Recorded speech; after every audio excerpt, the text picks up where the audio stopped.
So welcome to our first edition, if you will, of The Shadow of the Downs. We wanted to start this video series as a means of sharing our stories, of giving people a glimpse into our context, because frankly our context seems to scare people. But I want to share the human side and the impact that not only this church called Heathen Church is having on this community, but also the impact that this community is having on us.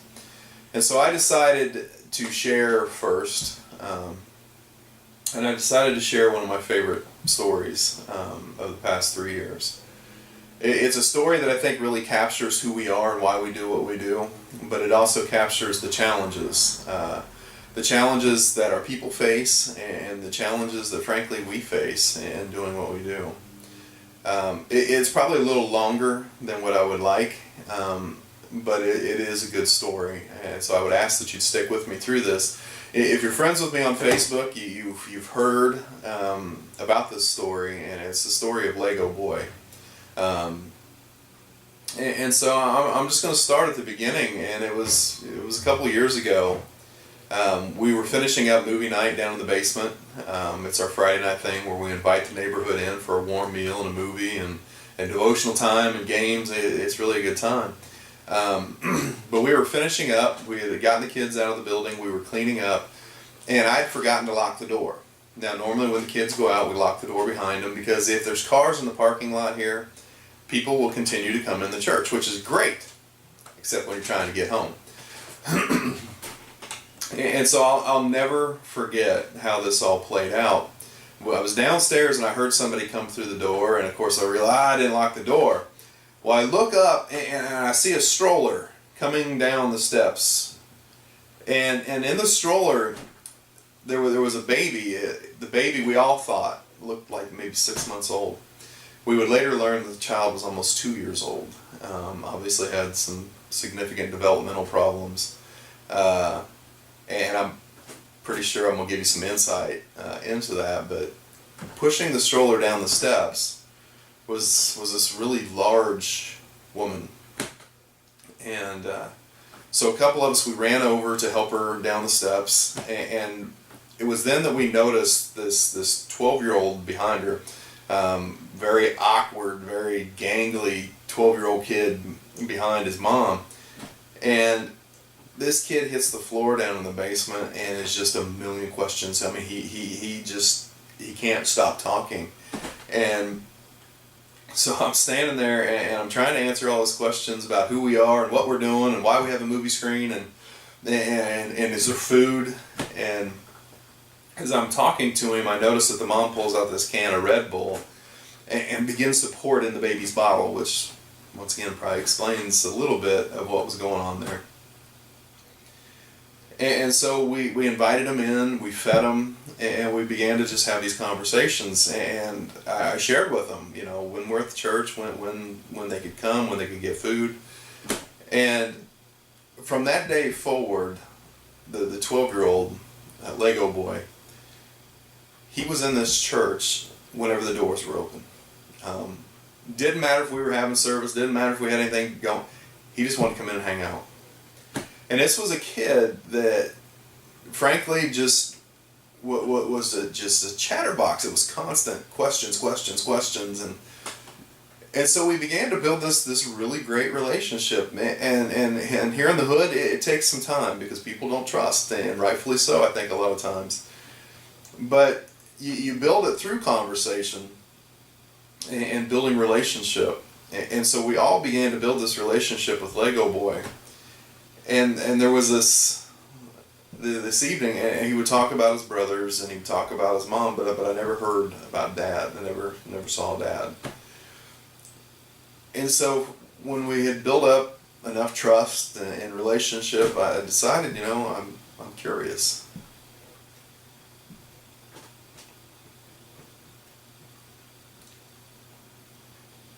So I asked him about his dad. And the kid changed on the spot. It was like Lego Boy had left. And he began to talk about himself in the third person.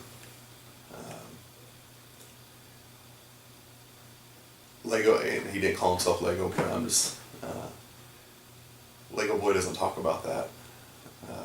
Lego Boy's scared. Lego Boy wants food. It's one of those times as a pastor you hit a button that needs to be hit maybe so that you can better care for people. Which you sometimes wish you hadn't. It was tough to watch that. And obviously here 2 years later, it's still a little tough. So anyhow, Lego Boy continued to come to church, and he would come to service on Sunday mornings at 9:30, which is really, really early for anywhere, but especially the hood. People are usually not up that early on Sundays. But he would get himself up and get dressed and be here in the morning. And he would sit in the front row, and every week he would do the same thing.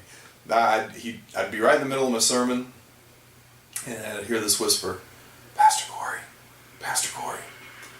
And I would try to ignore it, and I'd keep preaching, Pastor Corey!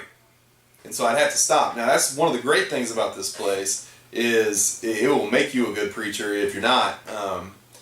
And you can deal with any sort of distraction if you spend enough time here. And so I would stop, and I'd turn around, I need to go home and check in. Any of y'all experience that in the middle of church? It's pretty awesome. So he would get up out of church, run home as fast as he could, and run back. Because, at least to his family's credit, Mom wanted him to check in. And so he'd come on back, and so this went on for a while, and finally one day he comes up to me and he says, I want to work at the church. Now I hear that a lot, maybe just a little bit different. I want to be a pastor, and usually from folks that are older, and my response is usually, "You're nuts. Might want to pray a little more on this, think about this a little more." But in Lego Boy's case, I was kind of intrigued. I said, "Well, what do you mean?" He goes, "I want to come here and work with you." And I'm like, "Well, what is it you want to do?" And he goes, "I don't know." And I said, "Well, you can come in on Friday nights when we're done, and you can help me clean. You can put tables and chairs up." And I said, "I'll pay you for that." And he goes, "But I don't want to be paid in money." And I had been to his house. Whenever we would have leftover food for Friday nights or dinners, we would take it over to him. And it truly was one of the worst, at the time it was the worst situation I'd ever seen. I've quit saying that about anywhere, "Oh, this is the worst thing I've ever..." This place has a way of upping the ante. So what was the worst place I'd ever seen at the time? Probably not even my top 10 anymore. But we would take stuff over, and it was bad. And so I knew they were poor, and so I was really, really shocked that he didn't want money. And I said, "Well, what do you want?" And he said, "I want to be paid in Legos." I like Legos too, but I don't want to be paid in them. And I said, "Well, why Legos?" And he said, if you give me money, they'll just take it from me. But if you pay me in Legos, they'll leave me alone. They won't bother those. And I understood. And so he began to rattle off. Now, my son is now 22, so at the time he was 20, he's a little past the Legos. So I was out of touch with Legos, and he's telling me about all these different sets and these series, and I'm like, I don't know what you're talking about. And so I'm writing them down as fast as I can. And Lego Boy had expensive taste, I would come to find out, and these sets that he wanted were pretty expensive. So I came back and I said, "All right, Lego Boy," that's not what I called him. I said, we'll get this set for you. And I said, but you're gonna have to work a few Fridays. And that was Christmas for him. And so in the midst of these Fridays, the Derby the Kentucky Derby came up, and here at the church we're not very far from there, and so we park cars here to raise money for our children and youth. And so that kid, sick as a dog, shows up on the Saturday of the Derby. First thing, we're here at 6 o'clock in the morning. Lego Boy was here at 6:10. He spent the entire day with us, sick. I mean, this kid was sick. We kept trying to make him go home. His mom came over and we're like, please take him home. He's sick. I'm going to pay him. Just take him home. And she wouldn't, because he wouldn't leave. And so I looked at my wife afterwards and I said, we were going to get this one set for him, which wasn't quite the biggest one, but was close. And I said, after today, he's going to get the biggest one. And so Sunday after church, he wasn't at church on Sunday, but Sunday after church, I went and we got the big old Chima Lego set. I'm not even sure if I'm saying that right. And figured, he's sick, not going to bother him, but he knows it's here.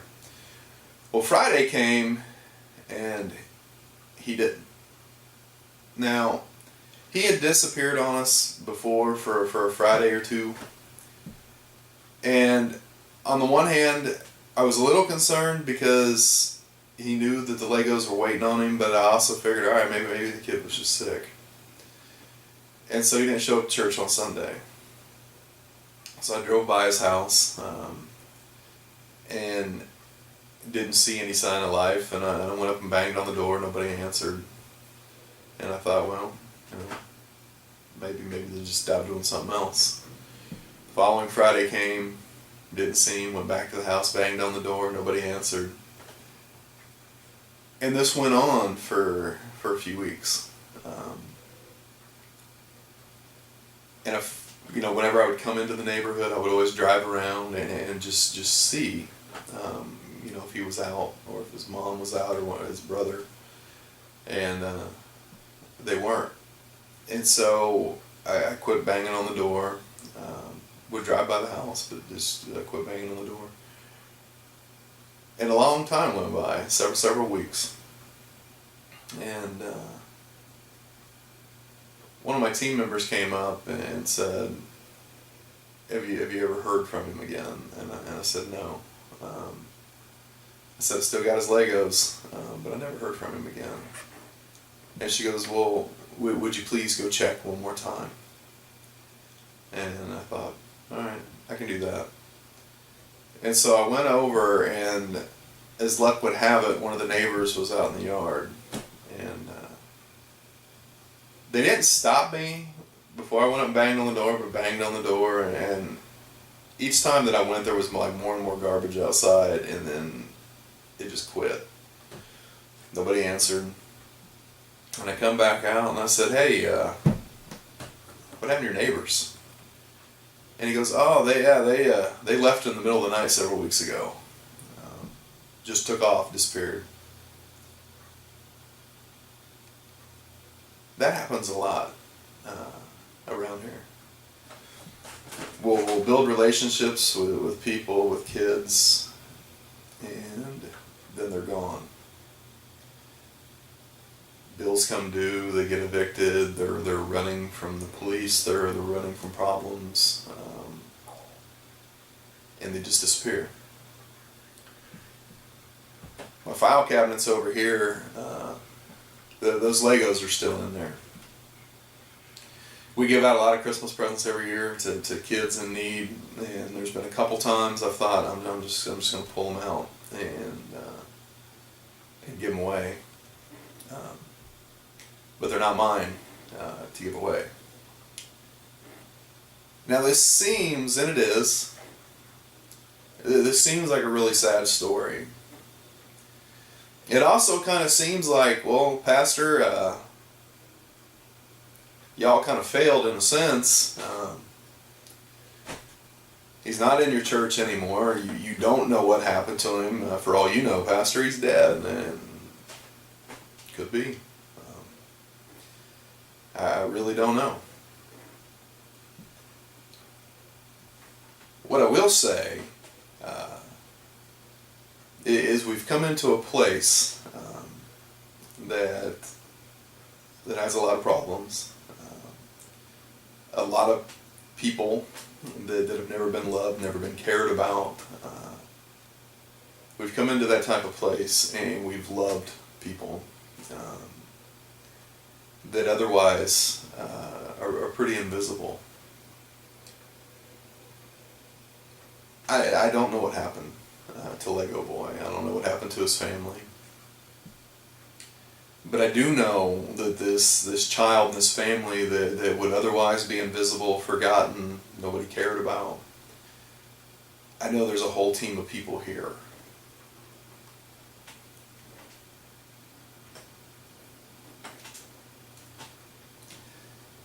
that pray for them,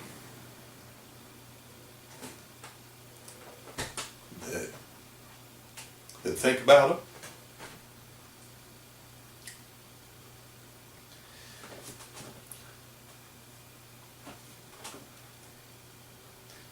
that keeps doing what we're doing because of people like Lego Boy.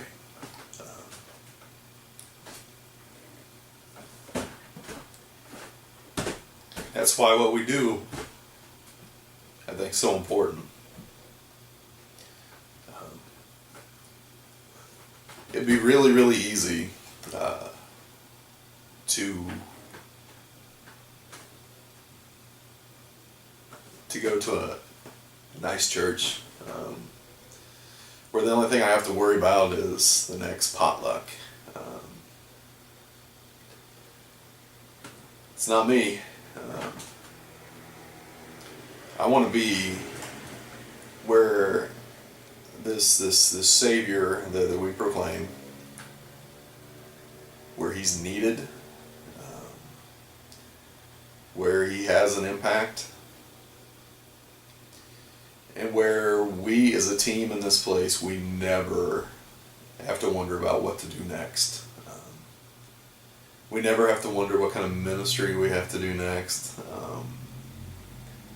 If you ever get to that point, just go outside, go for a walk.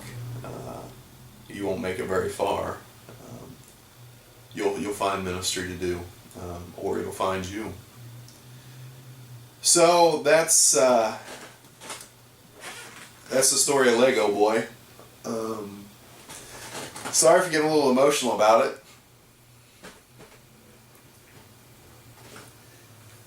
It still hits. But we're still here. And I have a feeling someday, somewhere, that kid's going to get his Legos. I always have this funny image in my head of finding some 30-year-old down the road and, hey man, here's your Legos. But I have a feeling someday. So, thanks for watching.